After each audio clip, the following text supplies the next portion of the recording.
Hi Thomas.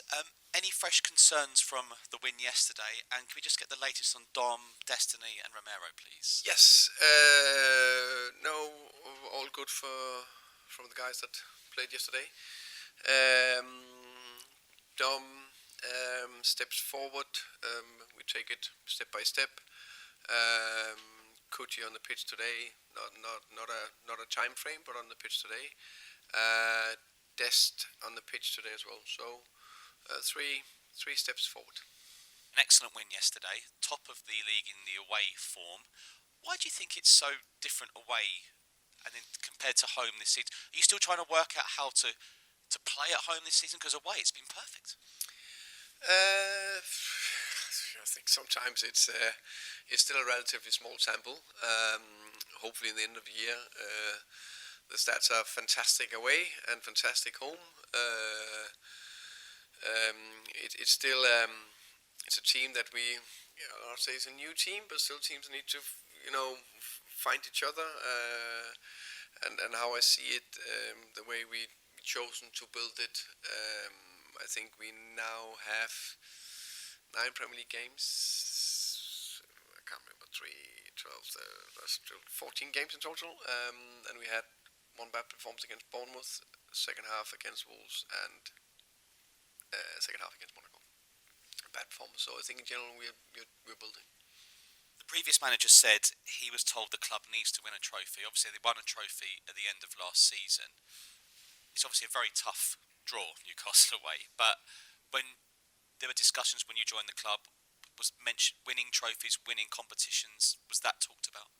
I think it was very clear that we're in this game because we love it, and if you are in a club like Tottenham, we would like to do whatever we can to win. I said from the beginning I'd like to be able to compete in every tournament. We have an opportunity in a tournament where we play not tomorrow but Wednesday against a very strong team, the holders. They've done very well. Very difficult place to play. But we'll go up there and do everything we can to compete and win and progress. Full focus on Wednesday, of course, but there's one huge game coming up in November, always the North London derby. They've done very well at set pieces as well, and then on Super Sunday they said they might have a set piece coach cam for your bench and Arsenal's bench. Do you want to talk about, in terms of how much time you at the club are taking on set pieces? Obviously it's working ever so well given the goals from yesterday, and maybe just the change in style of play in terms of the Premier League. So about set piece in general, or for us? Yeah, in general, but maybe for Spurs as well, absolutely, because I know Andreas is a big part of your coaching team. Oh yeah, Andreas is doing a top job. The players are doing a top job. They're on board. They are really committed to it. For me, I think every phase of the game we need to be good at if we want to build a top team.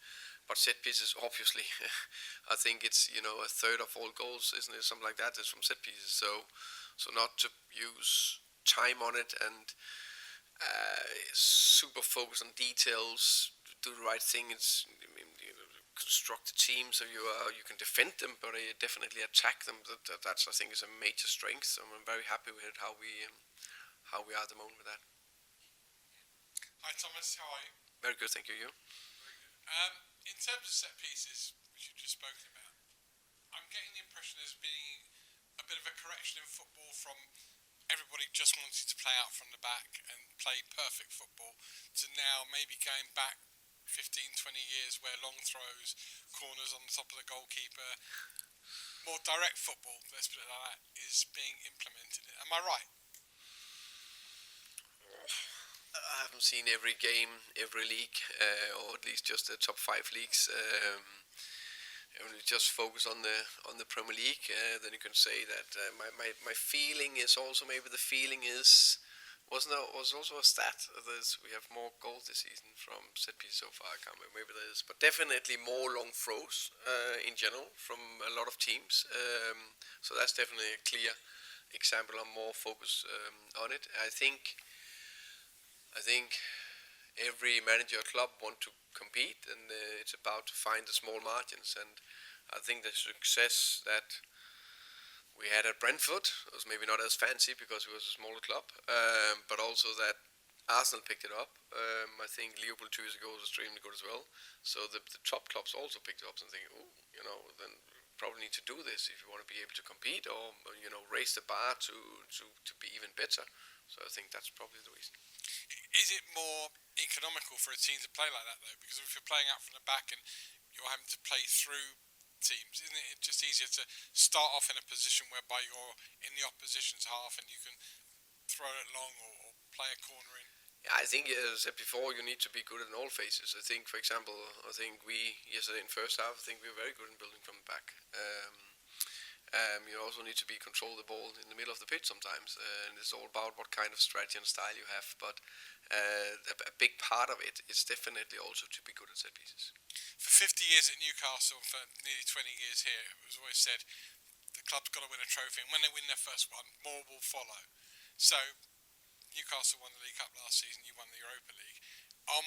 Does it naturally mean that more cups will follow? I mean, you're in this competition, if you get through quarterfinals, what have you, is it that simple that once you win one, others will follow? I think you can put it in two ways. I think it's to get to win that trophy. That's very difficult, but to sustain it is probably even more difficult. But that's the aim. We have some players here that had a fantastic experience last year, winning the Europa League final, and they're very eager to win more trophies, and we would like to compete and win. So we are definitely going for it for tomorrow. Thank you. Hi Thomas, you briefly praised Kevin Danso last night, and I think he had 18 clearances and won all 6 of his duels. I wonder if you could just elaborate a little bit more on what he offers to the team and how he's performed since he's come in for Kuti. Yeah, I think he definitely deserves praise. He's stepping into the defense and need to help the team, and every coach will love him. Fantastic character and personality. I think yesterday he was very good. I think he was good and calm on the ball. I think he had some strong battles with Beto and Barry up front, and from crosses, but especially set pieces second half where they bombarded us a bit. Everton, it's like he had a magnet head, so everything went to him, and he cleared it well. So he did well. Thank you. I just want to ask you about Kudus as well. I think yesterday was the first time he'd maybe started more centrally.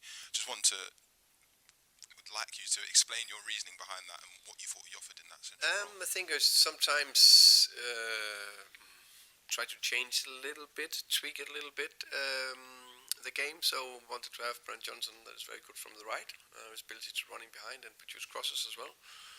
Having Kudus a little bit more in the middle together with Xavi could create a little bit of an overload, and I thought there was elements of something good, especially first half. So I think it's not like it's going to be a definite. He will play there all the time, Kudus. But I think those bits in it I liked. Just want to ask you about Yoane Wissa, a player you worked with at Brentford. He obviously left them in the summer to join Newcastle, and it looked like quite a messy situation. I just want to ask you, have you ever experienced a player who's been very desperate to leave before and been quite vocal about it? And how do you deal with that if that happens? Yes, experienced it before, yeah. I think that's very tricky. It's very tricky. In general, I think it's important always to try to see it from both perspectives. We always, give the example analogy that you look from your side of the elephant. It's very difficult to look on the other side of the elephant because you stand on one side. As a person myself, I think I try to do things the right way. But on the flip side, you only have one life yourself. So at a certain stage, maybe you need to do something. But there's also that you've signed a contract. You're very happy to sign when you signed it. And part of signing a contract is that there's a contract and a club are paying you money. The same for me. Same for me in Brentford. When I had to leave here, I had the opportunity to leave to come to Tottenham. So I think it's very complicated. I prefer it goes smoothly, but it's all about communication, and it's tricky. Hi Thomas, it's a brilliant win yesterday, and Micky van de Ven obviously got the headlines. You've tied down Christian Romero so far this season and Rodrigo Bentancur. Is Micky kind of the next one?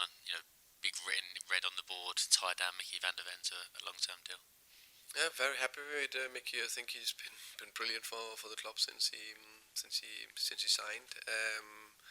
And I think I said it yesterday as well. I think he's taken some steps up this season. I think he actually defended even better. I think he's still very good on the ball. I think he added the goals, the headed goals, which I'm very happy with, and is a threat on set pieces. Character, leadership, also growing. So as far as I know, we have a good contract with him, but definitely a player I see a big future here in the club. Yeah, he seems to be massively enjoying himself at Spurs, and I guess after seeing others, do you kind of think it should be fairly straightforward to extend his term to reward his kind of form over the last 12 months? Yeah, I think he's happy here. That's very important. We are happy with him. Let's see what will happen in the future. But I think the most important thing is, I agree, it looks like he really enjoys his football. He really enjoys his time here. I'm very happy with him. Everyone is happy. So that's a good start. I imagine in an ideal world you'd maybe want to rest him and a few others tomorrow, but it's also a competition where you've got to win 3 games and you're in the semi-finals. Is that the kind of dilemma you've got, that you understandably will need to make some changes because of the period, but you don't want to lose that cohesiveness of the team? Yeah, it is.